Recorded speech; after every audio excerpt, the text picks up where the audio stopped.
助詞 particles, 女子 girls, especially in schools. But nowadays, even girls over 40 or 50 call each other 女子。女子、女子、女子、女子。So we can say 助詞がわからない or 助詞がわからない。To not understand particles. 助詞がわからない or 助詞がわからない。to not understand girls. 女子がわからない。男子なんか嫌い。女子がわからない。なんだよもう。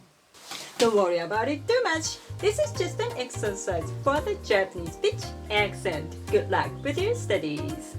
頑張ってください。